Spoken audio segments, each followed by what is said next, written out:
अस्सलामु अलैकुम वरहमतुल्लाहि वबरकातुहू। नाज़रीन किराम, इस वक्त आप देख रहे हैं संद्राल मीडिया और मैं हूँ आपका मेज़बान ताहिर जमील। तो आइए अपने टॉपिक के हवाले से गुफ्तगू का आगाज़ करते हैं। नाज़रीन किराम, हमारी आज की गुफ्तगू का टॉपिक रबीउल अव्वल का प्यारा महीना है। इस माह मुबारक के हवाले से चंद अहम बातें मैं आपके सामने रखूँगा।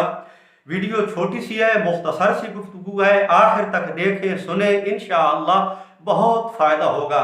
नाज़रीन किराम, ला हौला वला कुव्वता इल्ला बिल्लाह, ये वो अजीम कलमा है कि इमामुल अंबिया सरवर कौनैन सल्लल्लाहु अलैहि वसल्लम ने इस कलमे के बारे में फरमाया कि ये अर्श के ख़जानों में से एक ख़जाना है जो अल्लाह ने मुझे अता किया है।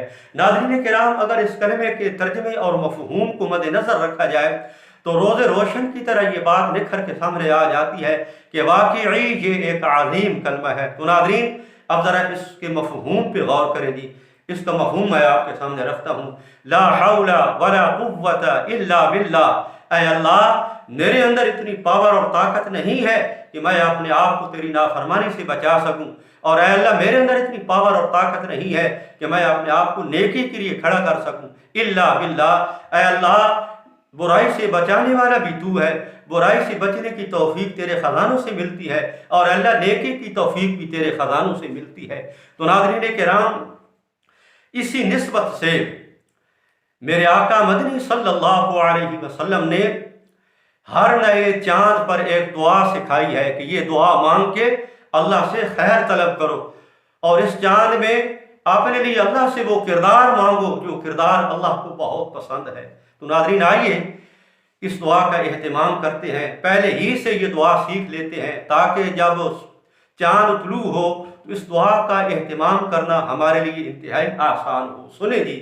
अल्लाहुम्मा अहिल्लहु अलैना बिल यमन वल ईमान वस्सलामति वल इस्लाम वत्तौफीक लिमा तुहिब्बु व तर्ज़ा रब्बी व रब्बुकल्लाह।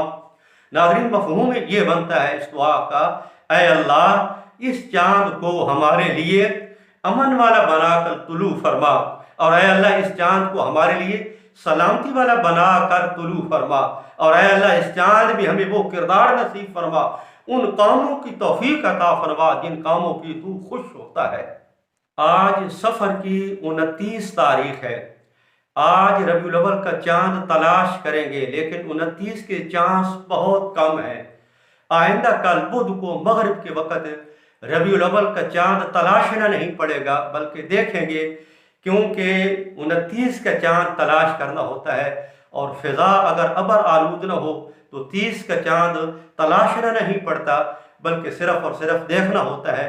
तो नाज़रीन, आखिर में मेरी मुअद्दबाना गुजारिश है कि इस माह मुबारक के अंदर हम वो न करें जो हमारे जी में आए, बल्कि वो करें जो अल्लाह की मंशा हो और रसूल पाक सल्लल्लाहु अलैहि वसल्लम का तरीका हो। दुआओं की दरख्वास्त, आपका मेज़बान ताहिर जमील। अस्सलामु अलैकुम वरहमतुल्लाहि वबरकातुहू।